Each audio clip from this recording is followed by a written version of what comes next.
during the 18th century, where in response to a time when Sikhs were being hunted to elimination, there's literally a price upon the head of a Sikh, that if you provided the physical head of a Sikh, you would then be rewarded. Literally? Literally.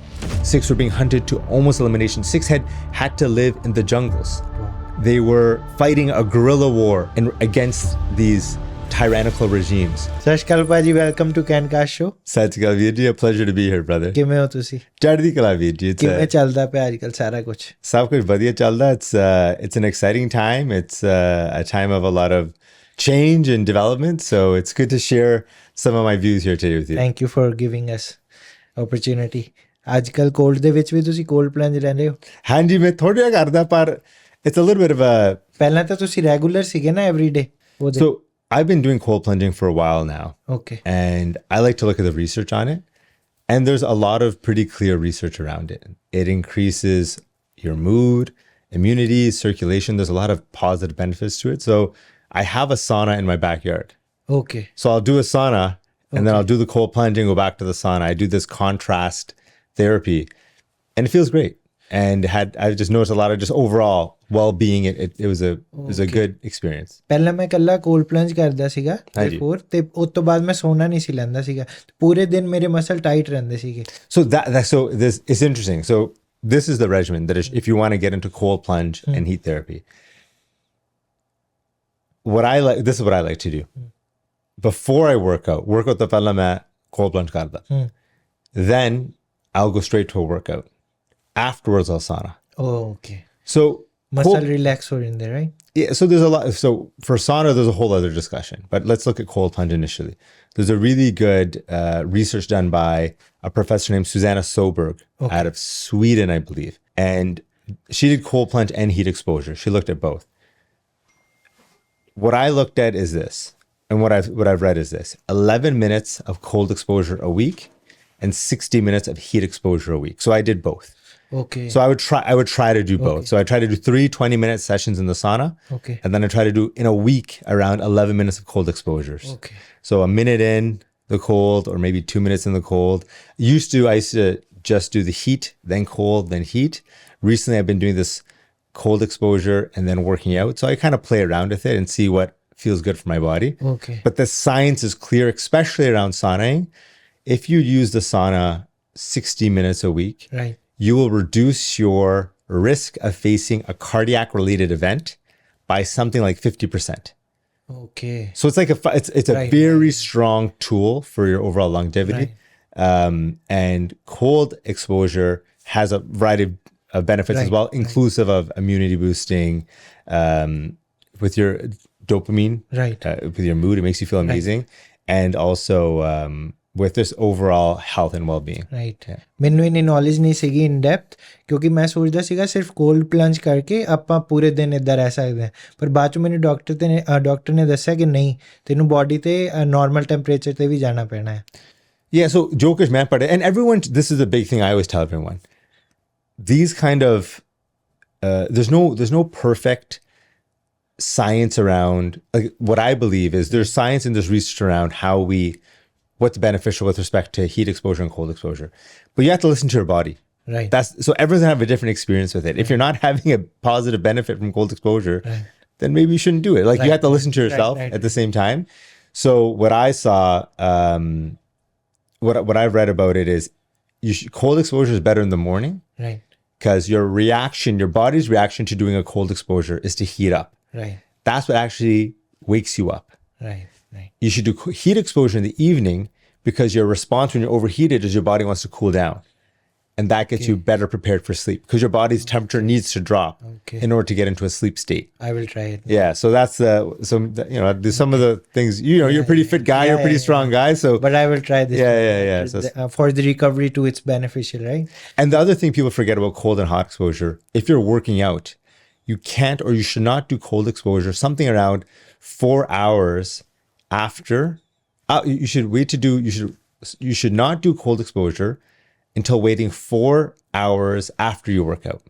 Okay. Because what happens when you do a workout, your body has positive inflammation Right. that triggers like muscle building or muscle repair rather, Right. and the release of like it's a positive stressor upon your body. There can be positive stressors. Right. That's our body's response to those stressors is what builds muscle and repairs tissue and gets it stronger. Right. If you do cold exposure too soon after a workout, you actually, because it has an anti-inflammatory impact upon your body, you can sometimes inhibit that positive stress response to a workout. Okay. And so if your goal is strength development, you should have a gap between your workout and your cold exposure so you actually get the full benefits of your workout, and then you're getting the benefits of cold exposure. And we can do it before the workout? Before you're not going to have... Okay. Because there's no time period for before. Yeah, the inflammation... there's some interesting research I'm looking into it right now around the benefits of cold exposure before workout. That's why I'm trying it out. It feels great. Yeah. Because your body then warms up, so you're immediately kind of warmed up. Right. It's a weird thing to think about it, but your body's response to being cold Right. is to warm up. Right. So then after you hit the cold plunge, you feel invigorated, you feel a bit energized, and then you're able to hit. I've experienced. Right. I hit the workout with a lot more energy. Yeah. I will try that too. But I'm not nearly like you. I'm not as strong as this guy. No, I'm not that much strong. I just go gym to stay fit. Yeah, that's good. That's my goal only. That's good. It's good. Yeah, It's the best goal. Yeah. ਹੁਣ ਮੈਂ ਤੁਹਾਨੂੰ Gurratan Singh as a politics ਸਾਰੇ ਜਾਣਦੇ ਆ, right? Who is Gurratan Singh in his personal life apart from politics? Yeah. So I'm no longer in politics. Okay. So that chapter was a beautiful chapter. I really enjoyed it. 2018 to 2022, I served as a member of Provincial Parliament. Right. I'm in a new area and a new space. It's really fun. I enjoy it a lot. So just by way of background, I'm a lawyer. I was previously a member of Provincial Parliament from 2018 to 2022. Now I'm a vice president in one of Canada's largest consulting firms. Okay. But outside of that, there's a lot of things I'm passionate about. Okay. And one of the things I'm really passionate about is the transformative ability of following the Sikh way of life. Okay. The transformative impact of the Sikh way of life. How walking and experiencing and understanding the Sikh way of life can transform you and make you more resilient, Okay. more loving, more compassionate, a better individual. And so it's something that I like to share on social media. It's something that I like to talk about because I think it's a area that I have found has helped me in my personal journey in life. I've recently on social media been sharing more about these ideas. It's funny, a lot of people don't know, in undergraduate, so before going to law school, Right. I have a 4 years honors in religious studies. Okay. So I actually studied religion at McMaster University. Nobody should have known that. Yeah, for 4 years I studied it. And so that for me, this is, in early 2000s is when I went to university. And it's in Canada, right? Yeah, McMaster University in Hamilton is where I did so my honors degree is in religion. Okay. So I've always had an interest in studying religion. I've always had an interest in understanding spirituality. And I've always, clearly I studied it. So like, एक particular religion ਨੂੰ study ਕਰਦੇ ਆ ਜਾਂ Sikhism ਬਾਰੇ ਵੀ ਸਿਖਾਉਂਦੇ ਆ ਇੱਥੇ? so when I studied at university, you had to learn a variety of subjects. So in the course of 4 years of studying religion, I had to read the Bible. I read parts of the Quran. I read Buddhism, a lot of Buddhism, a lot of the Hinduism, and then there weren't classes on Sikhi specifically. So I did my undergrad thesis on Sikhi. So I did. Okay. So when I had an opportunity, I would want to explore Sikhi and that concept as well. Okay. So I geared a lot of my studies towards Eastern spiritualities. So I did a lot more on like Sikhi, Buddhism, Jainism, Hinduism. I learned that school more than the Semitic religions as they're referred to. So that was something that I had studied. And what did you learn from all the granths? Granth ਕਹਿ ਦਿਆ ਆਪਾਂ ਹੈ ਨਾ ਆਪਣੀ language, ਤੁਸੀਂ ਬਾਕੀ ਗ੍ਰੰਥ ਤੇ ਆਪਣੇ ਗ੍ਰੰਥ 'ਚ ਕੁਝ ਡਿਫਰੈਂਸ ਫੀਲ ਕੀਤਾ ਜਾਂ ਸਾਰਾ ਸੇਮ ਹੀ ਆ? This is what when you study the different religious traditions, you see that there are very unique differences in all these religious traditions. And I don't think that's something that we should shy away from realizing. Right. It's good that there's diversity in this world. Right. In the Sikh spirituality, in the Sikh way of life, we believe that diversity of opinion, that diversity of ideas is a powerful thing. Right. It's an important thing, and it's something that must be protected. In the Sikh tradition, as Sikhs, we have fought and defended belief systems that we're against. Right. But we fought for people's right to live that way because freedom of religion is something as Sikhs that we believe in fundamentally. Personally, after studying different religions, I think that there are distinct differences between these traditions, and it's a good thing that they exist. I think diversity is something we look at the world. Right. Diversity of opinion Right. is something that allows for different perspectives. Right. Diversity in nature Right. is necessary. Right. And I think diversity amongst humans, language, beliefs, ideas, I think that's a powerful thing. It's an important thing and something we should work to uphold. Like world's biggest golden temple, right? Has 4 entrances for all 4 religions. That's why they made it. That's defined the diversity in our culture. Yeah, so in the Sikh tradition is, when we look at gurdwaras have 4 doors to symbolize and to demonstrate. So all gurdwaras are supposed to be built with 4 distinct doors. Yes. And it's supposed to represent, this is a physical way of representing that everyone is welcome. Right. Because as a Sikh spirituality, we believe in the idea that our places of spiritual focus and meditation and attention are places that have open access to all communities. Even today, like there's no one who's barred from entering a gurdwara. If you're someone who wants to go to a gurdwara to experience some spiritual to experience the spiritual richness in the Sikh tradition, or you want to partake in the langar. Right. These are traditions that always have historically been open to all communities. And those 4 doors are for all people to demonstrate that everyone is welcome here. Right. But if someone like who is born here and not belong to Sikhism, what you will be defined? What is the definition of Sikhism for you? How you will define it? That's a really good question. And I like to look at, I don't even use the word Sikhism. Okay. I look at Sikhi. Okay. Sikhi is a way of life. Okay. And the foundation of this way of life is that we believe that we're all one, that we're all connected. That even right now, as I sit and I talk with you, this division that we see is an illusion. We are one with one another. We're one with the earth. We're one with nature. We are one with all reality. And in the Sikh tradition, our goal in the Sikh way of life, our goal is to realize and understand that oneness. Right. But to understand that oneness means that if we are one, and if I'm one with all of reality, that means injustice that others face is injustice that you are experiencing. And this is why in the Sikh way of life, we have such a strong tradition of social justice, Right. of seva. Right. Simran is to understand the Waheguru within you. Right. Seva is to understand the Waheguru within others. Right. And that's why we have this strong tradition. Both go hand in hand. If we're all one, then you have an obligation to make sure that if someone else is experiencing injustice, if the world is facing environmental devastation, Right. if there's any sort of negativity, we are then compelled to fight against it. Right. Because we recognize that shared oneness. Right. And what you have learned from our gurus. There's a lot of amazing things in our teachings and our traditions. And I think right now, there's a great opportunity to see how these teachings can help us make our lives better. Right. So one of the ideas is that if we understand that we're all one and we're all connected, what is the barrier to experiencing that? The barrier is our ego. In the Sikh way of life, we recognize that the ego is that barrier to understanding we're all connected. Right. Our sense of I, Right. our sense of me, Right. instead of our sense of we. Right. So we then must go to war against our ego. Right. And by going to war against our ego, we can understand our oneness. Because from the ego in the Sikh tradition, it explains, in the Sikh way of life, it explains that there are 5 thieves to spirituality. Kam, Krodh, Lo, Moh, and Hankar. Right.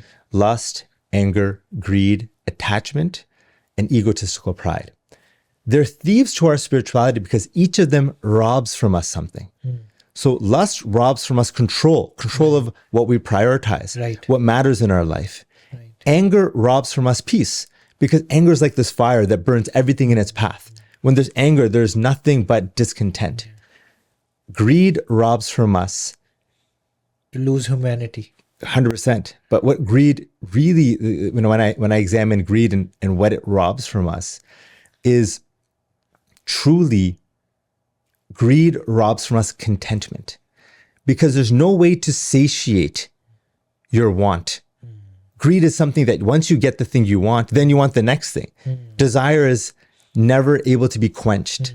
So it robs from us contentment. And you only think about yourself. Sorry to interrupt you. You only think about yourself. You don't think that is it affecting other person or not. Whatever you want that first, and then you will think about others. Exactly. Yeah.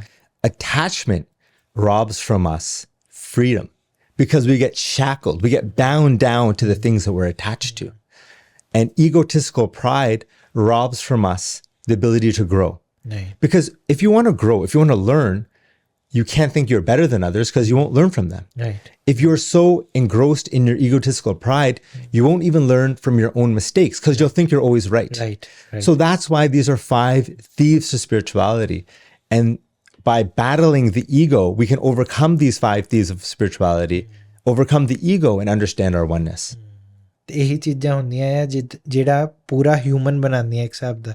ਨਹੀਂ ਤਾਂ ਆਪਾਂ ਅੱਜ ਕੱਲ੍ਹ ਲੋਕੀ ਤਾਂ ਹੀ ਤਾਂ ਕਹਿੰਦੇ humanity ਨਹੀਂ ਬਚੀ, ਕਿਉਂਕਿ ਹਰ ਕਿਸੇ 'ਚ ਈਗੋ ਹੈ ਨਾ, ਅਟੈਚਮੈਂਟ, ਸੈਲਫਿਸ਼ਨੈਸ। ਹਰ ਕੋਈ ਆਪਣੇ ਬਾਰੇ ਪਹਿਲਾਂ ਸੋਚਦਾ ਹੈ, ਦੂਜੇ ਦਾ ਨਹੀਂ ਸੋਚਦਾ ਕਿ ਆਪਣਾ ਫਾਇਦਾ ਕਿੱਦਾਂ ਕੱਢੀਏ। ਇਹ ਹੁੰਦਾ ਆ। ਮਨੀ ਨੂੰ ਲੈ ਕੇ ਤੁਹਾਡਾ ਕੀ ਖਿਆਲ ਹੈ? ਹਾਂਜੀ, ਜਿਵੇਂ ਲੋਕੀ ਪੈਸੇ ਬਾਰੇ ਹੀ ਸੋਚਦੇ ਰਹਿੰਦੇ ਆ। whole life is dependent on money, right? And they think to earn more and more, like greedy as we can. ਹਾਂਜੀ ਹਾਂਜੀ ਹਾਂਜੀ। ਉਹਦੇ ਬਾਰੇ ਤੁਹਾਡਾ ਕੀ ਸੋਚਣਾ?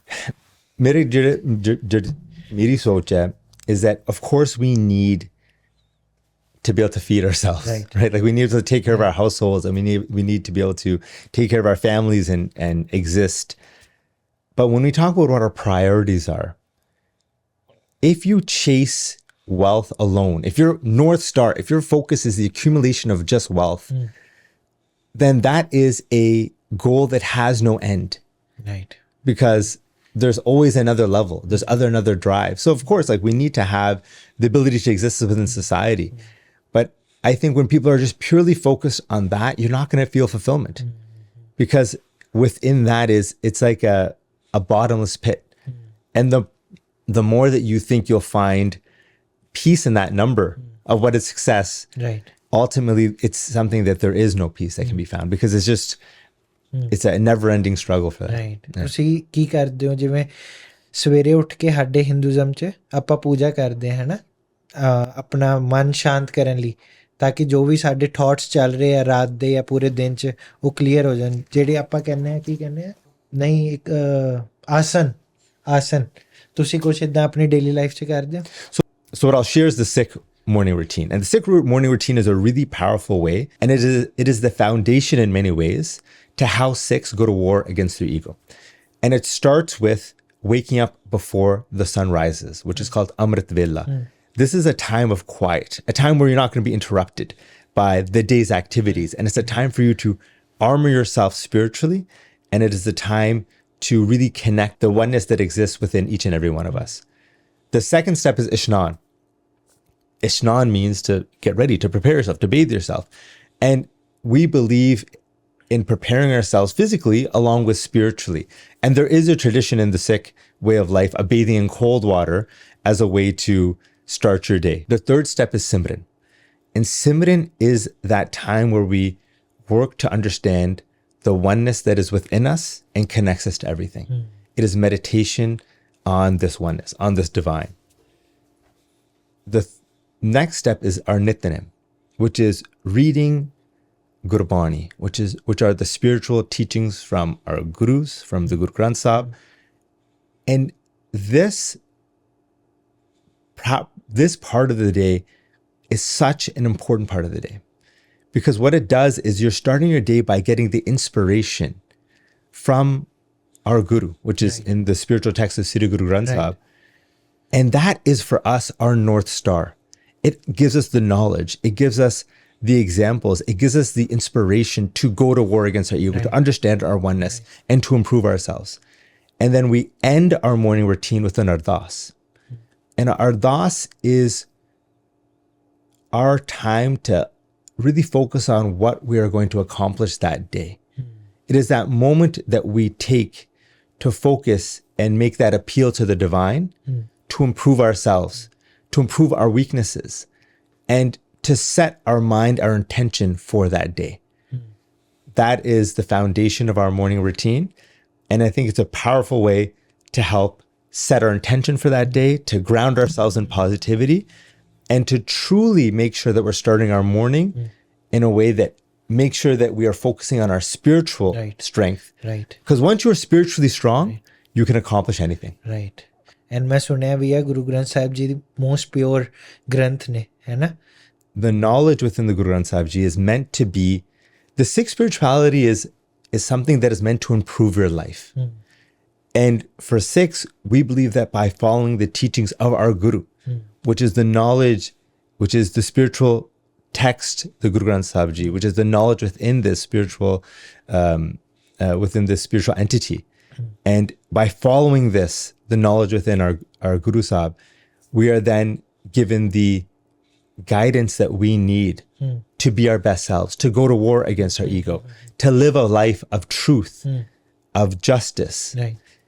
We believe as Sikhs that when we start to follow this path, when we start to really connect with the oneness, we then start to become like the oneness. We start to ultimately, our spiritual goal is to merge with this oneness. So in that spiritual process, once you start walking it, the goal is to start adopting those qualities, to become, and in Guru Bani, there's many beautiful ways that they describe it, but some of the qualities are Sat, Santok, Daya, Nimrata, and Pyar, which is Sat is truth, Santok is contentment, Daya is compassion, Nimrata is humility, and Pyar is love.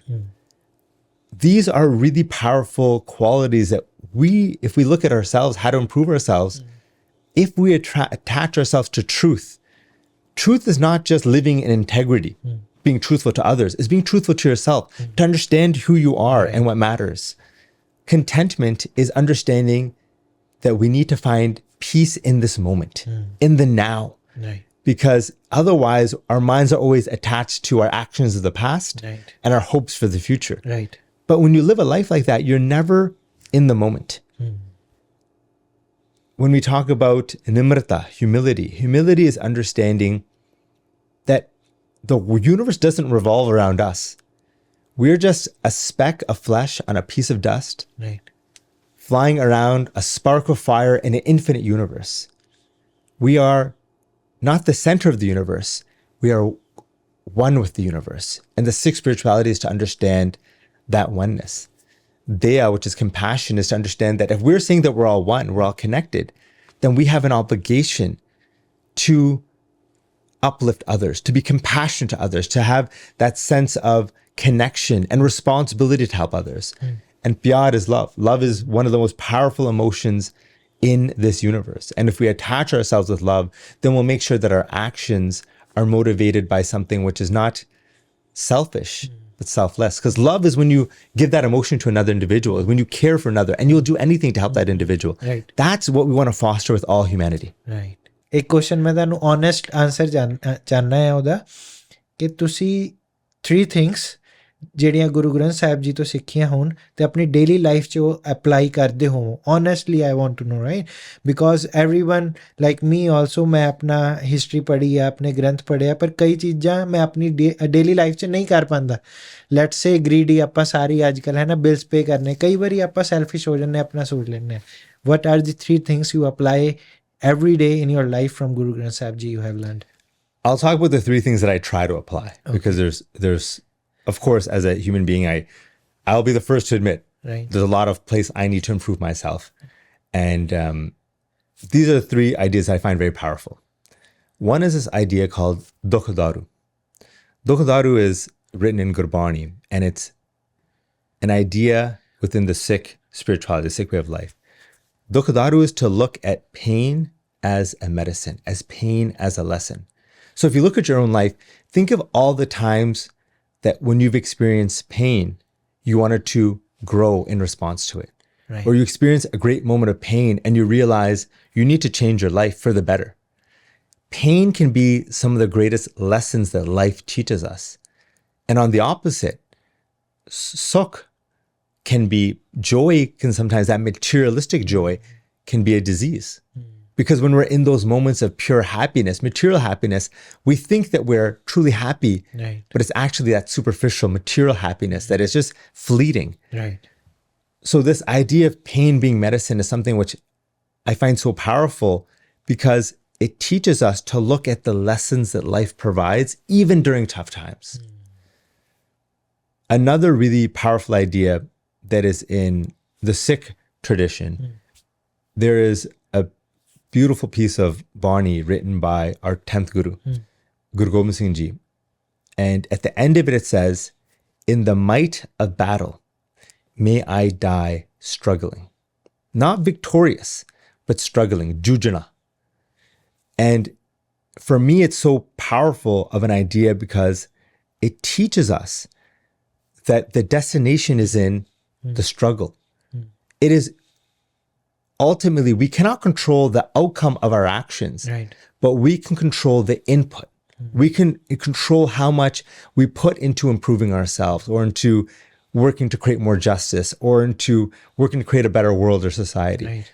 And when we attach ourselves to that process, we no longer become fixated on the outcome, but we can focus on the struggle to improve ourselves and to uplift humanity. So I think that idea of jujuna, the idea of embracing the struggle and the power around that, I think is truly powerful. And the third concept, and I'm choosing concepts from, there are some in the Guru Granth Sahib, these are just ideas from the Sikh tradition, is the idea of Sant Sipahi. Sant Sipahi means the spiritual warrior. And this is what Sikhs aspire to be. And I think it is such an amazing dynamic of understanding that we as individuals have a spiritual responsibility to be engaged, to grow, to develop. But we also have to understand that we have to be active in society, societally, politically, on all different levels. And as Sikhs, we recognize that for us to seek a connection to the divine is connected equally with our responsibility to society. And when we focus on Sant Sipahi, we then walk that path where we understand we need to prepare ourselves spiritually every day through meditation, through reading Gurbani, through reflecting and improving ourselves spiritually. But then we must use that inspiration as motivation to build a better society, to fight injustice, to improve ourselves physically, mentally, in every aspect. Because we must be our best so we can be the best for the world. So there's two other ideas I actually want to add on. You asked me about three concepts. There's a few other ideas I want to share about. There's this really powerful idea in the Sikh spirituality. And it's from this line of Gurbani that says, "Pehla maran kabul," that we must first accept death and give up any hope for life. And it's such a powerful idea because in the Sikh way of life, we say that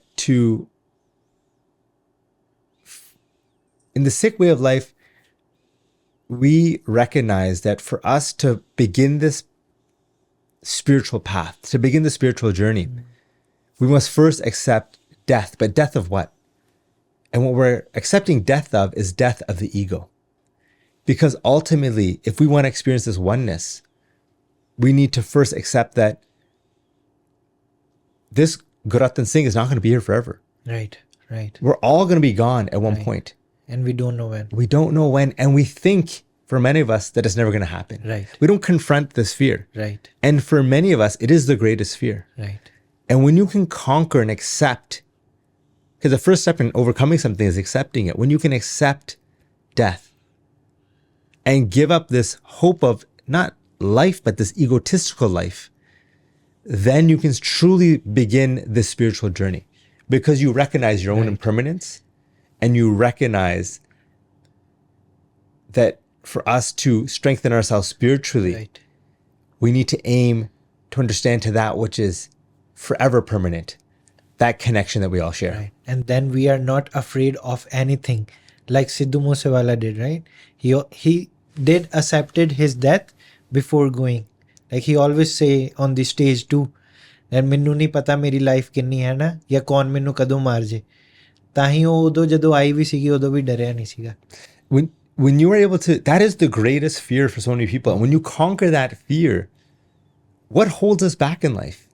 It is fear. That's why when we talk about in the Sikh spirituality, when we want to connect with this oneness, we want to become like this oneness. And we describe this oneness as being nirpo, being without fear. Right.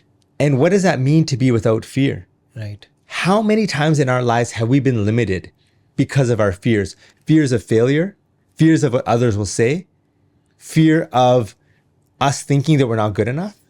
When we overcome that fear and fear in general, that's when we can start living a free life. And that is something I think each and every one of us can gain so much value from. The world can gain value by saying that we hope to adopt fearlessness. And many people, they try to use fear as a term of a way of control. Right. Like often in certain religious traditions, it's a very fear-based concept. Like you must do this or you will go to hell. Right. We don't have that belief in the Sikh tradition. We don't. We have a belief of we will go through stages and experiences to learn, and some will be painful and some will be joyful. But we don't have this idea of a permanent hell that you'll go to if you don't, check these boxes. Right. So even in our spiritual path, we're saying, let's give up all of these fears and attach ourselves to fearlessness. And by doing so, become our best selves. And what is our best self? Is someone who's resilient, someone who's truthful, someone who's content, someone who's compassionate. That's what we want to strive to be. ये answer मैं रणवीर अलाबादिया ਨੂੰ ਵੀ ਭੇਜਣਾ ਚਾਹੀਦਾ ਹੈ. Have you watched Ranveer Allahbadia, Beer Biceps? I watched one of his, I watched the one with Harinder Singh. I watched that. ਉਹ podcast 'ਚ mostly हर podcast 'ਚ ਪੁੱਛਦਾ ਹੈ that death के बारे, मौत के बारे में क्या सोचते हो? And there are so many memes of Really? Yeah, मौत के बारे में क्या सोचते हो? Mostly people he ask. पहला मरण कबूल, जीवन की छड़ आस. That's the entire line. First, we must accept death and give up any hope of life. But what it's saying is in the context of the ego. We must first accept this death of ego because that's the barrier to understanding our oneness. Right. And give up this hope of life, this egotistical life. Right. And we want to start adopting this spiritual based life, this life which is beyond our own wants, but a life that is about uplifting and empowering ourselves spiritually, and with that motivation, uplifting all of humanity. And ਤੁਸੀਂ ਆਪਣੀ history ਤੋਂ, ਜਿਵੇਂ ਆਪਾਂ ਕਦੀ ਵੀ ਮੈਂ ਸਿੱਖ ਵੇਖਦਾ ਹੈ, ਕੋਈ ਹਰ ਕਿਸੇ ਦੇ ਇਮੇਜ ਹੁੰਦੀ ਹੈ warriors, right? We are Sikh are seemed as a warriors. ਜਿੱਦਾਂ ਆਪਣੀ ਹਿਸਟਰੀ ਵੇਖ, ਤੁਸੀਂ ਆਪਣੀ ਹਿਸਟਰੀ ਤੋਂ ਕੀ ਸਿੱਖਿਆ? So one of the most powerful ideas that I've seen in our Sikh tradition recently, I've really been contemplating and thinking about this a lot, is this idea called Khalsa Bolle. And Khalsa Bolle is a language, a coded language that was developed during the 18th century, where in response to a time when Sikhs were being hunted to elimination, there was literally a price upon the head of a Sikh, that if you provided the physical head of a Sikh, you would then be rewarded. Literally? Literally.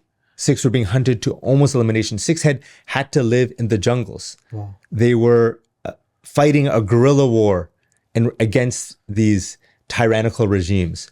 And they had to live in the jungles. They were being hunted to elimination. They had very little access to food and water. They had no homes. They were living on the backs of their horse's saddle.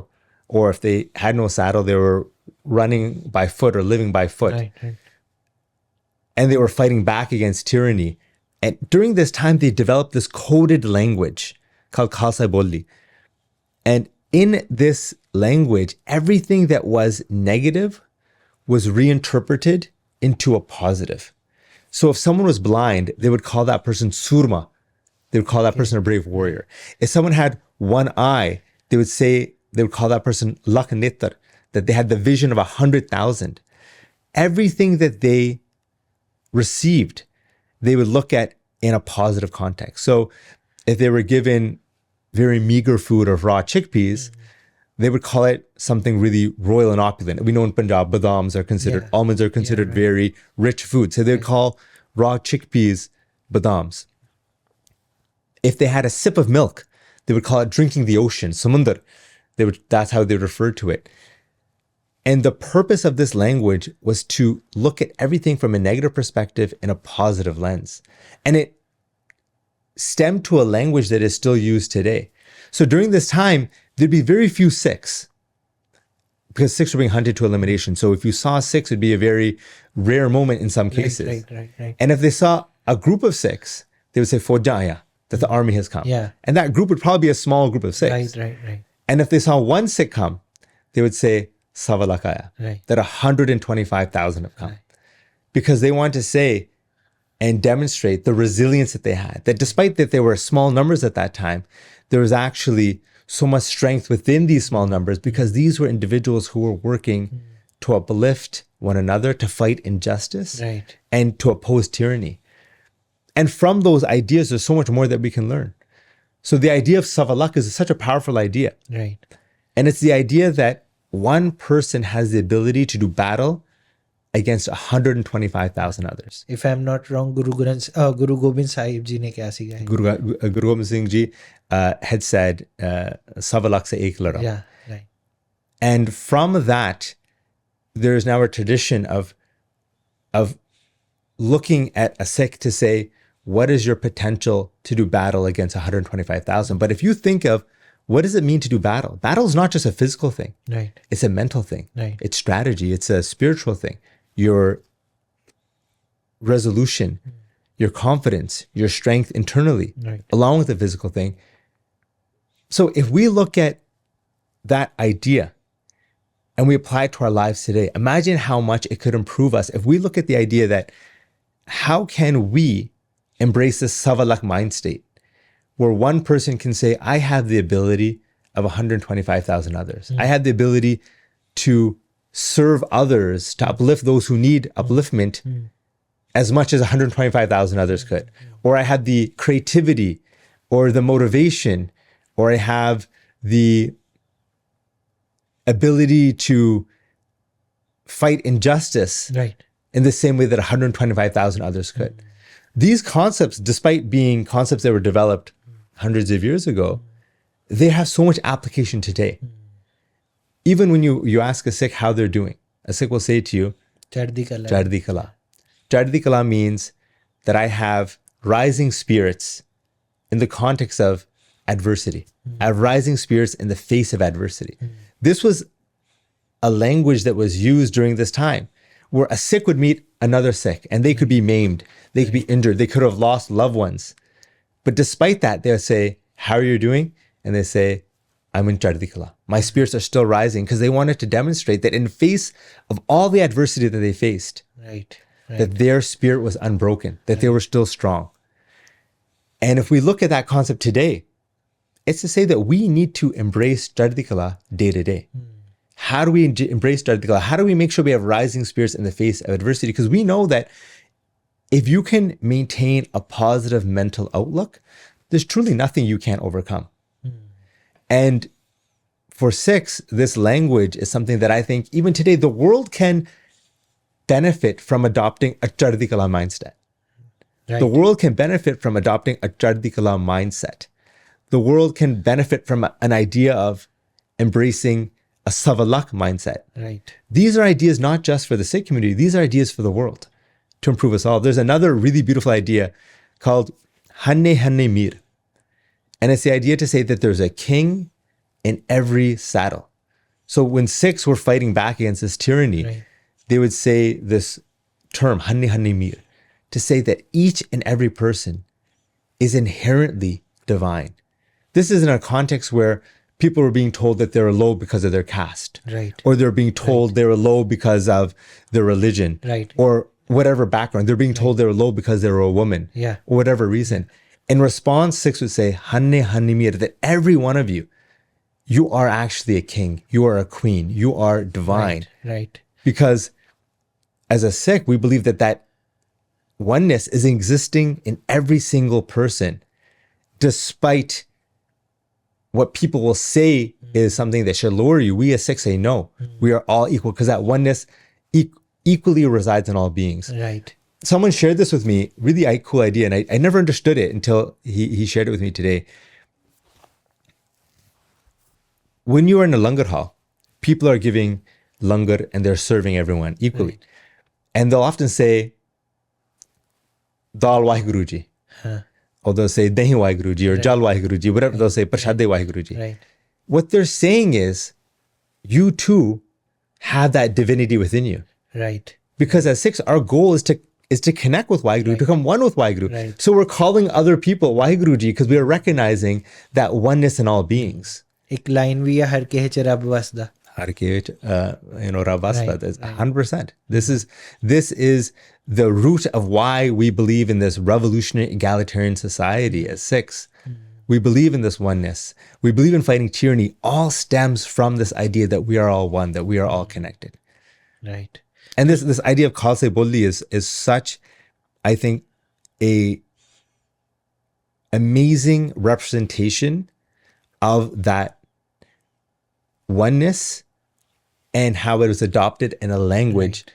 to empower people. And it will change your day also, right? If you are going, ਕੋਈ negative ਚੀਜ਼ ਹੋ ਰਹੀ ਹੈ ਤੁਹਾਡੇ ਡੇ ਦੇ ਵਿੱਚ, ਤੁਸੀਂ positive ਦੇ ਵਿੱਚ ਵੇਖੋਗੇ ਉਹਨੂੰ, ਰਾਈਟ? ਜਿੱਦਾਂ ਤੁਸੀਂ ਕਿਹਾ, ਕੋਈ ਵੀ ਨੈਗੇਟਿਵ ਚੀਜ਼ ਆ ਉਹਨੂੰ ਪੋਜ਼ਿਟਿਵ ਵਿੱਚ ਉਹਨੂੰ ਕਨਵਰਟ ਕਰ ਦੇਣਾ. 100%. ਤੇ you will feel more confident, right? And you will fight with everything which is coming into your path. Bilkul. 100%. And there are two other really cool ideas I want to share. So in this language of resilience, think about it. These are warriors, Sikh warriors who are being hunted to elimination. And they experienced many defeats. Right. Ultimately, they had victories. Right. But along that path, there were many defeats. But they had this idea of Har Maidan Fateh. Har Maidan Fateh, right? Har Maidan Fateh. To be victorious in every single battlefield. Despite the trials and tribulations that they were facing, they were still focused on being victorious in every battlefield. And if we take that concept and we apply it to our own lives, how can we seek to be victorious in the battlefield of life? Because life is often like a battlefield. The trials and tribulations, the ups right. and downs, the strategy, the need to be physically right. strong, the weaknesses right. that we face. And when we adopt this mindset of Har Maidan Fateh, for me, that means how can I be victorious in my personal life? How can I be victorious in my relationships with my wife, with my kids, with my family, with my friends? How can I be victorious in society? And to me, being victorious in society is making sure that people aren't left behind. Right. We're building a just and equitable society. Right. How can I be victorious intellectually, mentally? In every aspect of our life, let us seek victory. Let us seek excellence with a goal of knowing that we need to be our best selves so we can help uplift others. Right. I think that should be our North right. Star. Not the need to be excellent so right. we can go down this further path of materialism, but to be excellent because the world is facing a lot of obstacles right now. Right. And we need to be our best selves to help fight against them. Every day there is a new obstacles, right? Every day we have to face something. Every day we have to face something. एक line भी है, जो ਹੁੰਦਾ ਚੰਗੇ ਲਈ ਹੁੰਦਾ. ਮੈਂ ਇਹ ਸੋਚਦਾ ਹੁੰਦਾ ਜਦੋਂ ਕੁਛ ਡਾਊਨ ਫੇਜ਼ ਆਉਂਦਾ ਹੈ, ਕੁਛ ਵੀ ਮੈਨੂੰ ਸੈਡਿੰਗ ਫੀਲਿੰਗ ਹੁੰਦੀ, ਕਈ ਵਾਰੀ ਹੁੰਦਾ ਨਾ ਯਾਰ ਇਹ ਚੀਜ਼ ਜਿੱਦਾਂ ਵਰਕ ਕਰਨੀ ਚਾਹੀਦੀ ਸੀ ਪਰ ਵਰਕ ਨਹੀਂ ਕੀਤੀ, ਰਾਈਟ? ਜਿੱਦਾਂ ਮੈਂ ਐਕਸਪੈਕਟ ਕਰ ਰਿਹਾ ਸੀ ਉੱਦਾਂ ਨਹੀਂ ਹੋਇਆ ਕੰਮ ਇਹ. ਫਿਰ ਮੈਂ ਸੋਚਦਾ ਹੁੰਦਾ ਕੀ ਪਤਾ ਇਹ ਚੰਗੇ ਲਈ ਹੋਇਆ ਹੋਵੇ, ਕੱਲ ਮੇਰੇ ਲਈ ਕੁਝ ਵਧੀਆ ਲਿਖਿਆ ਹੋਵੇ. There's a line in Gurbani that says, Tera kiya meetha lage. Yeah. Everything that is happening is sweet. Right. Everything that we experience is sweet because the sweetness is the positivity. Right. Everything that we experience is for us to realize the joy in it, right. the positivity in it, right. even in the worst moments. Because if we look at life as a series of lessons to improve ourselves, then sometimes in that moment we don't understand that lesson. Right. But later on, that lesson, if we keep an open mind and open right. heart, right. then we'll realize right. the knowledge that moment had for us. Right. ਇਹੀ ਮੈਂ ਪੁੱਛਣਾ ਸੀਗਾ next ਤੁਹਾਨੂੰ, sorry interrupt ਕਰਨ ਲਈ. No, for sure. ਪਰ ਮੇਰੇ ਜਿਵੇਂ ਮੋਸਟਲੀ ਅੱਜ ਕੱਲ੍ਹ ਜਿਹੜੇ ਪੰਜਾਬੀ ਆਪਣੇ, ਰਾਈਟ, ਇਮੀਗ੍ਰੈਂਟਸ ਆਉਂਦੇ ਆ ਆਪਾਂ ਪੰਜਾਬ ਤੋਂ ਇੱਥੇ ਕੈਨੇਡਾ ਦੇ ਵਿੱਚ, ਜੇ ਮੋਸਟਲੀ 70-80% ਲੋਕਾਂ ਨੂੰ ਇੰਨਾ ਨਹੀਂ ਪਤਾ ਜਿੰਨੀ ਤੁਹਾਨੂੰ ਨੌਲੇਜ ਆ, ਐਂਡ ਯੂ ਆਰ ਬੋਰਨ ਹੈ, ਰਾਈਟ? ਐਂਡ ਮੇਰੇ ਕਈ ਫਰੈਂਡਸ ਨੇ ਜਿਹੜੇ ਆਪਣੇ ਦਸਤਾਰ ਕਟਾ ਲੈਂਦੇ ਆ. I don't know why they do that, but they don't have that much knowledge, I think. So that's why they do that. ਤੇ ਤੁਸੀਂ ਇੱਥੇ ਰਹਿ ਕੇ ਵੀ ਇੰਨਾ ਇਨਟੂ ਸਿੱਖੀ ਕਿੱਦਾਂ ਹੋ? ਤੁਹਾਡੀ ਫੈਮਿਲੀ, ਤੁਹਾਡੀ ਘਰ ਕਰਕੇ ਜਾਂ ਪਾਪਾ ਮੰਮੀ ਪਰਵਰਿਸ਼ ਜਿਹਨੂੰ ਕਹਿ ਦਿੰਦੇ ਆ ਉਹਦੇ ਕਰਕੇ, ਜਾਂ ਤੁਸੀਂ ਆ ਪੜ੍ਹੇ ਹੋ ਤਾਂ ਕਰਕੇ? I've always been very lucky in that I've had a lot of individuals around me in my life who have demonstrated Sikhi in a way as a path to improve myself. So to me, to engage with Sikhi is to walk a path to become better. So it was something that I always looked at as a huge benefit to me. I always kind of give this example or this comparison. We go to the gym to become physically strong. Right. And we know that we need to partake in this discipline every day. You have to eat well, you have to sleep a lot, you have to work out hard, and that's how you improve physically. To me, Sikhi was always presented as a way to improve ourselves spiritually, to strengthen to strengthen ourselves spiritually, to make sure that we are able to maintain high spirits in the face of adversity, to make sure that we can keep a strong, focused mind and direction in our life, despite the things that will pull us off. So because I was always exposed to Sikhi in this way, Sikhi to me is an empowering aspect in my life. And I know that if I ever feel down, or if I ever feel lack of motivation, or if I'm not my best self, I know I must turn to the teachings within Guru Granth Sahib Ji. I need to turn to my traditions and my history as a way to find the inspiration to become better. So I was lucky in that I had that exposure. And I see now a really important need that people recognize that Sikhi is supposed to be a way of life. Sikhi is supposed to be a way to improve ourselves. And that when you connect with that, then you understand the personal and frankly societal and communal benefit that this ideology, that this revolution will have. Right. ਜਦੋਂ ਤੁਸੀਂ ਬਚਪਨ ਸੇ ਸੀ ਉਦੋਂ ਕੀ ਸੋਚਦੇ ਸੀਗੇ ਕਿ ਮੈਂ ਕੀ ਬਣਨਾ ਹੈ ਵੱਡੇ ਹੋ ਕੇ? ਵੱਡੇ ਹੋ ਕੇ I wanted to be, ਹਾਲੇ ਵੀ ਯਾਦ ਹੈ ਕਿ ਮੈਂ ਲਿਖਿਆ ਸੀਗਾ, I think it was in kindergarten, I wanted to grow up to be a werewolf. I was a kid. ਥੋੜੇ ਜਿਹੇ ਤੁਸੀਂ ਮੈਚਿਓਰ ਹੋਏ ਉਦੋਂ? Yeah, ਤੁਸੀਂ ਸੋਚਿਆ ਸੀ ਲਿਟਰਲੀ? ਮੈਂ ਜਿੱਦਾਂ ਸੋਚਿਆ ਸੀ ਕਿ ਮੈਂ ਆਰਮੀ 'ਚ ਜਾਣਾ, ਮੇਰਾ ਬਚਪਨ ਤੋਂ ਉਹੀ ਸੀਗਾ, ਮੇਰਾ ਹੁਣ ਵੀ ਜੀ ਕਰਦਾ ਆ, but life right we are good. ਤੁਸੀਂ ਕੀ ਸੋਚਦੇ ਸੀ? I think I was a young person that it's hard for me to identify one specific thing because, and I think it's a good thing, I never had a lot of pressure put on me. Like even jab main chota si, I never really had that question put to me by my parents a lot. And when I got older and I studied in university, I didn't know what I wanted to be. I was studying religion. There's not a lot of jobs you can get from a religious studies honors degree. My brother was very encouraging and he said, study what you enjoy, study what you love. And when you do things you love, you'll never feel like it's work. And even now, like I can say in my own personal experience in the past 10 years or 10 years plus since I became a lawyer in 2011. I got called I completed law school in 2010. I became a lawyer in 2011.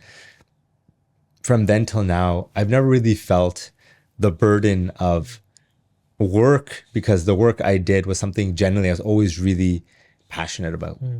Yeah. ਤੁਸੀਂ politics 'ਚ ਫਿਰ ਕਿੱਦਾਂ ਆਏ? From your brother or individual? It's pretty interesting because there's a book that's been written that has all the details laid out into it. So it's a really cool story because when my brother was getting into politics in 2011, I encouraged him to get into politics. And so the tables turned when he got elected as leader of the party. He then encouraged me to get into politics. So we had a bit of a reversal. Initially, I was the one before Jameen was well known, he was just a lawyer in the community. A bunch of young people came together and we really saw so much amazing leadership qualities within him. And we encouraged him a lot to get involved in politics. And we thought he'd be someone who would really stand up for justice, stand up for what's right. And then 8 years or around 7 years later, when he got elected, there was a need for someone to run in his seat provincially. And he turned around and said, Gurratan, I think it's your turn to make sure the community has a strong voice. And I served for 4 years and it was an honor. ਕਿੱਦਾਂ ਲੱਗਿਆ ਤੁਹਾਨੂੰ politics ਦੇ ਵਿੱਚ ਜਿਵੇਂ India ਦੀ politics ਆ ਇਵੇਂ ਹੀ ਆ ਕਿ ਬਿਲਕੁਲ ਹੀ ਡਿਫਰੈਂਟ ਆ I don't know the Indian system. I only hear about it a little bit, but ਮੈਂ ਤੁਹਾਨੂੰ ਇੰਡੀਅਨ ਸਿਸਟਮ ਥੋੜਾ ਜਿਹਾ ਦੱਸਦਾ ਇੰਡੀਆ 'ਚ ਜੋ ਪੋਲਿਟਿਕਸ ਪਾਵਰ 'ਚ ਆ he is a king of the country, right? Is that true here also? They can rule everything or no? I will say that in Canada, if you look at independent indexes, the ranks are integrity of our political institutions, ranks our strength as a democracy, ranks our degree or very low degree of corruption. Canada has a really strong democracy. And we should be proud of that, and we should work to uphold that. What are the signs of a strong democracy? You have independence in the justice system, you have independence in the press, and you have a political system that cannot impact those systems. On all those rankings, Canada has a strong democratic system. We need to do more to uphold it. Right. But it is something that it is a beacon of hope, I think, in the world where we can see there are systems that don't have strong democratic institutions. In Canada, we have them. And one more thing, after 2019, how the economy has like changed. ਇੰਨੀ ਛੇਤੀ ਇੰਨੇ ਜ਼ਿਆਦਾ change ਕਿੱਦਾਂ ਹੋ ਗਿਆ ਮਤਲਬ ਪਹਿਲਾਂ ਜਿਵੇਂ ਮੈਂ ਆਇਆ ਸੀਗਾ 2017 ਦੇ ਵਿੱਚ ਤੁਹਾਨੂੰ ਓਬਵੀਅਸਲੀ ਜ਼ਿਆਦਾ ਨੌਲੇਜ ਹੋਗੀ because you are into the partner right ਤੇ ਉਦੋਂ ਮੈਂ after 1 month I can change the job right and I can ਮੈਂ ਕੁਛ ਵੀ ਆਪਣਾ ਲਿਵਿੰਗ ਜਿੱਦਾਂ ਚਾਹਾਂ ਉੱਦਾਂ ਆਪਣਾ ਲਿਵਿੰਗ ਸਟਾਈਲ ਜੀ ਸਕਦਾ ਸੀਗਾ as you said before we were talking right ਜਿਹੜਾ ਕੋਈ ਫੋਕਲਿਫਟ ਡਰਾਈਵਰ ਵੀ ਆ ਜਾਂ ਟੈਕਸੀ ਡਰਾਈਵਰ ਵੀ ਆ ਹੀ can on the house between 2 years he can ਆਪਣੇ ਪੈਸੇ ਜੋੜ ਕੇ ਕੁਝ ਵੀ ਲੈ ਸਕਦਾ ਸੀ ਜੋ ਚਾਹੁੰਦਾ ਆ ਜਾਂ ਬਿਜ਼ਨਸ ਖੜਾ ਕਰ ਸਕਦਾ ਸੀ ਅੱਜ ਕੱਲ੍ਹ it has change totally and ਜਿਹੜੇ ਇਮੀਗ੍ਰੈਂਟਸ ਆ ਰਹੇ ਆ ਉਹਨਾਂ ਕੋਲ ਵੀ ਅੱਜ ਕੱਲ੍ਹ ਆਈ ਥਿੰਕ ਸੋ ਓਪਰਚੁਨਿਟੀ ਇੰਨੀ ਨਹੀਂ ਹੈਗੀ ਇਹ ਕਿਉਂ ਹੋਇਆ ਇੱਕੋ ਦਮ ਹੀ 2-3 ਸਾਲਾਂ 'ਚ ਕਿਉਂ ਚੇਂਜ ਹੋਇਆ ਸੋ ਇਹ 2-3 ਸਾਲਾਂ ਦੇ ਵਿੱਚ ਨਹੀਂ ਹੋਇਆ ਸੀ ਇਹ ਐਕਚੁਅਲੀ ਪਿਛਲੇ 20 ਸਾਲ ਜਿਹੜੇ ਪਾਲਿਸੀ ਸੀਗੇ they started to create the conditions that have resulted in this crisis now, even beyond 20 years, 20, 30 years. And what it was is that initially, let's back up a little bit. The root of this crisis right now is largely in housing and affordability. And housing is a huge one. Right. If we look at housing, we have to recognize that previously, governments, federal and provincial governments, played a far more active role in building homes that people could afford. If you go to BC, you'll see neighborhoods, I believe they're called wartime homes. After World War II, we had a huge influx of people coming to Canada, and there wasn't enough homes. And the government acted right away and started to build basically the same type of home across different parts of Canada. And you can see a lot of these in Vancouver till this day. Because the government understood there was a crisis and they had to act accordingly. Right. But over the past 30 years, Liberal and Conservative governments have not invested in housing. So the previous Conservative government, under them, we lost almost 1 million homes that were homes that the government had control over. And they could make sure that they were affordable and accessible. Right. Those were lost under the previous Conservative government. That had a huge impact. The lack of building housing and lack of investments in housing have resulted in a situation where there's so much lack of affordability. So it didn't happen in 2019. We feel it then because there's a breaking point. But the housing crisis has been decades in the making. ਬਹੁਤ ਪਹਿਲਾਂ ਤੋਂ ਹੀ ਚੱਲਦਾ ਹੈ ਬਹੁਤ ਪਹਿਲਾਂ ਹੀ ਚੱਲਦਾ ਸੀ ਕਿਉਂਕਿ ਪਹਿਲਾਂ ਜਿਹੜਾ ਸਰਕਾਰ ਸੀ ਉਹ ਹਾਊਸਿੰਗ ਦੇ ਵਿੱਚ ਇਨਵੈਸਟ ਕਰਦੇ ਸੀ ਉਹਨਾਂ ਪਤਾ ਸੀਗਾ ਕਿ ਜੇ ਤੁਸੀਂ ਇੱਕ ਵਧੀਆ ਸੋਸਾਇਟੀ ਬਣਾਉਣੀ ਹੈ you need to make sure people have homes. It's a fundamental right that people need. Right. And we have seen under the current Liberal government, not enough action. And under the previous Conservative government, we saw them literally lose almost 1 million homes the government had a degree of control over where they could ensure that they were affordable, accessible, and those were lost. So all of this has really compounded to this crisis we have today. And the solution is the government needs to take a stronger role to make sure that we have to look at housing as infrastructure. Right. Je tusi local you need to make sure you have clean drinking water in major cities. I know we have an issue with it's a huge injustice. There's communities throughout Canada that don't have access to clean drinking water, and that's something we need to address head on. But if you want to expand within areas where a lot of people are coming or immigrating into Canada, you need to have those basic infrastructure in place. Similarly, we need to look at housing, I think, as an infrastructure that needs that similar investment from the government. But across the board, be it healthcare, there's lack of investment in healthcare. Right. Even ਮੇਰੀ knows bleed ਕਰਦੀ ਹੈ every day ਜਦੋਂ ਮੈਂ ਸਵੇਰੇ ਉੱਠਦਾ right ਤੇ doctor ਕਹਿੰਦਾ ਸੀਗਾ ਕਿ ਤੈਨੂੰ ਅਪਾਇੰਟਮੈਂਟ ਮਿਲੂਗੀ you will get a phone call right and I am waiting from 2 months. Let's say I have a cancer. Wow. Let's say, right? And in 3-4 months, it will be increasing, right? And they are not giving me appointment. Like healthcare is so behind. Well, the problem too, then, if we look at that, like I always give this example all the time, and I say this, you're asking me political questions, I'll give you my political answers. The current Conservative government is sitting on $22 billion of unused reserve money. Wow. This is, you can Google this right now. You'll see articles very recently of $22 billion of reserve funding that they're not deploying. We know there's a crisis in healthcare. Right.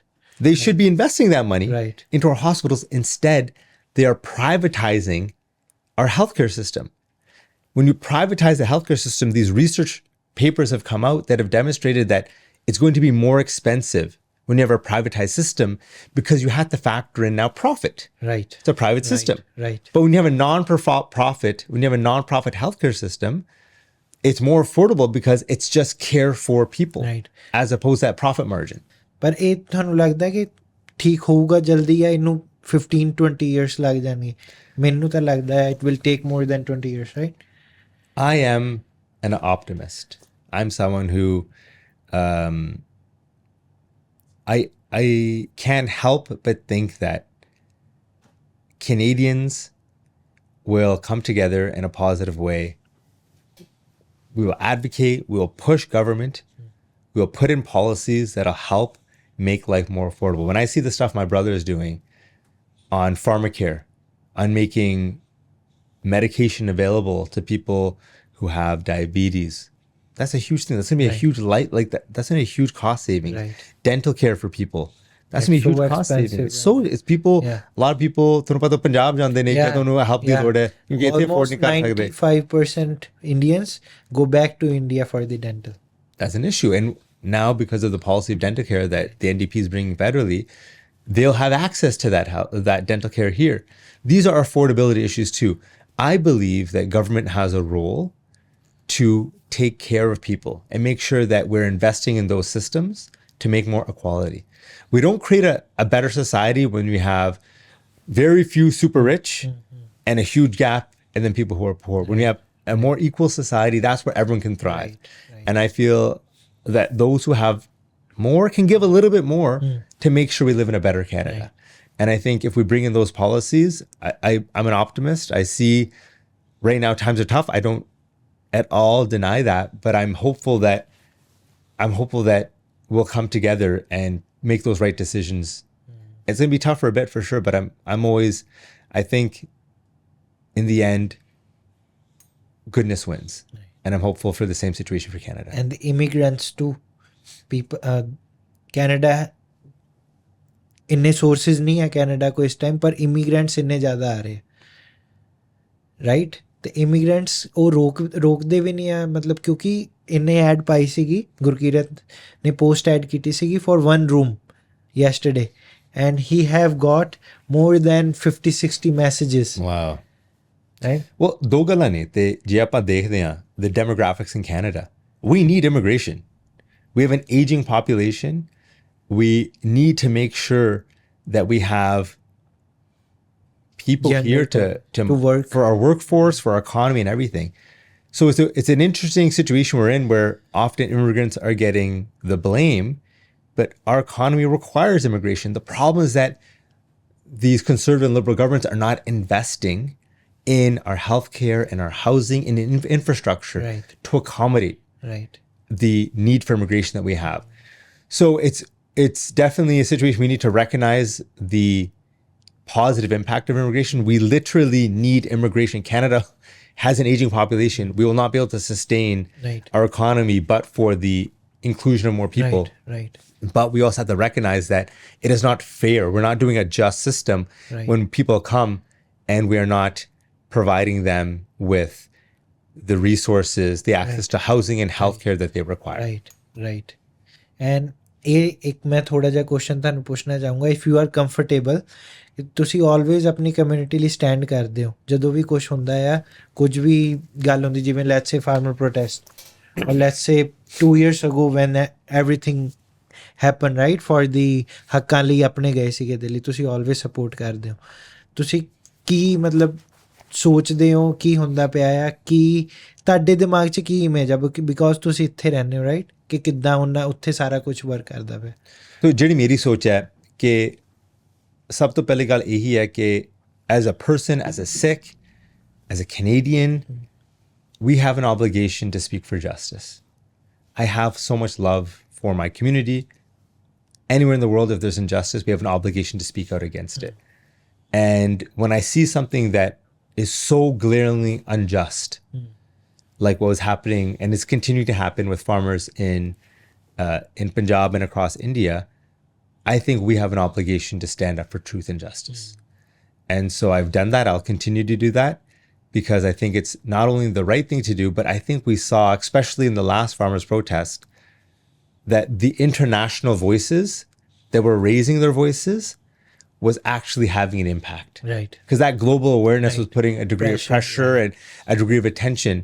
We had Rihanna tweeting in support of what was happening, and which actually had we saw the impact of that. It really motivated and galvanized a lot of people. So that's something that I'm committed to, and I'll always try to do my best to speak up for truth and justice. And by doing that, did you receive hate by messages or calls? I think I'll say in general, we all know social media can be a tough place to be if you have specific opinions. And the troll accounts, they target me just like they target a lot of people. So yeah, I do receive that, but it's something that I don't pay much attention to, because it's doing the right thing, and I don't mind saying the right thing and receiving some hate comments in response. I'm not a Sikh scholar. I'm not a Sikh historian. I'm someone who's passionate about these ideas, and I want to communicate them. Anything that I've said that's good today that people have found inspiration from is because I've been able to properly communicate the message from the Guru. These are not my messages. These are literally messages. I learned so many things. Thank you. I appreciate it. But I don't want to take credit for it. These are messages and teachings from our Guru. These are messages and teachings from the great minds that I read and I learn and I feel inspired by and I want to share. And कोई भी negative thoughts थी ना मेरे, वही positive च change हो गया. That's such good, a brother. Motivational. Thank you. And I'll also say that if anything I've said has upset anyone or has hurt anyone's sentiments, I apologize. And those are my own failures. Those are failures from me and my inability to communicate these ideas properly. So, ਤੁਸੀਂ as a Gurratan Singh ਆਪਣੀ community ਨੂੰ ਕੀ message convey ਕਰਨਾ ਚਾਹੁੰਦੇ ਹੋ through this podcast, right? There is something you want to always say to everyone in your community.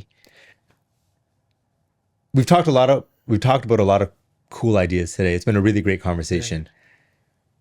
What I want to share to the community is take time to understand how the Sikh way of life is a way of life. There is so much knowledge that can be applied in our teachings, in our traditions to help us today and now. The goal of the Sikh spirituality is not to follow rules now to experience everlasting joy later on. Right. We walk this path now to become better now. We walk this path and follow this way of life now because we want to become more compassionate, more loving, more caring, more resilient. It is a transformative path. So understand this aspect of our tradition and our spirituality and look at it truly as a guide. We have our Guru here. We have our Guru Granth Sahib Ji here. And through turning to it, looking to it, there's so much that we can learn to improve ourselves. And ultimately, with the goal, I will say this, to uplift one another. Sarbata Pala for everyone, not just our community, not just Sikhs, not just Punjabis, not just people in South Asia, all humanity. That is our goal. We want to be beacons of hope to uplift everyone. Thank you for coming. It was such an honor. ਬਹੁਤ ਕੁਝ ਸਿੱਖਣ ਨੂੰ ਮਿਲਿਆ ਤੇ ਉਹ ਸਹੀ ਗੱਲ ਹੈ ਤੁਹਾਡੀ, ਜਿਹੜੇ ਆਪਾਂ ਆਪਣੇ ਗੁਰੂ ਨੇ ਗੁਰੂ ਗ੍ਰੰਥ ਸਾਹਿਬ ਜੀ ਉਹੀ ਸਭ ਕੁਝ ਲੈ ਕੇ ਗਏ ਆ, ਉਹ 'ਚ ਸਾਰੀਆਂ ਚੀਜ਼ਾਂ ਨੇ। ਜੇ ਤੁਸੀਂ ਇੱਕ ਵਾਰੀ ਪੜ੍ਹੋ, ਆਪਣੇ ਬਹੁਤ ਆ ਕਮਿਊਨਿਟੀ ਦੇ ਲੋਕ ਜਿਹੜੇ ਜਿਨ੍ਹਾਂ ਨੇ ਕਦੀ ਪੜ੍ਹਿਆ ਵੀ ਨਹੀਂ, ਰਾਈਟ, ਐਂਡ ਦੇ ਫੋਲੋ ਅਦਰ ਗੁਰੂਸ, ਰਾਈਟ। ਤੁਸੀਂ ਵੀ ਇਹ ਚੀਜ਼ ਨੋਟਿਸ ਕੀਤੀ ਹੋਣੀ ਹੈ। ਬਲਕਿ ਸਾਡੇ ਪੰਜਾਬੀ ਕਮਿਊਨਿਟੀ ਦੇ ਵਿੱਚ Guru Granth Sahib ji wrote everything, whatever you are going through from your life, you can learn from it. So ਮੈਂ ਤਾਂ ਹਰ ਕਿਸੇ ਨੂੰ, ਮੈਂ ਆਪਣੇ ਜਿਹੜੇ ਵੀ ਦੋਸਤ ਨੇ ਜਿਨ੍ਹਾਂ ਨੇ ਨਹੀਂ ਪੜ੍ਹਿਆ, ਮੈਂ ਉਹਨਾਂ ਨੂੰ ਵੀ ਕਹਿਣਾ ਹੁੰਦਾ ਕਿ ਤੁਸੀਂ ਇੱਕ ਵਾਰੀ ਪੜ੍ਹ ਕੇ ਦੇਖੋ, ਉਹਦੇ 'ਚ ਸਾਰੇ ਆਨਸਰ ਲਿਖੇ ਹੋਏ ਆ। Beautiful message to end off with. Thank you, Paji. Okay, brother. Thank you. Hopefully you enjoyed it. I enjoyed it a lot.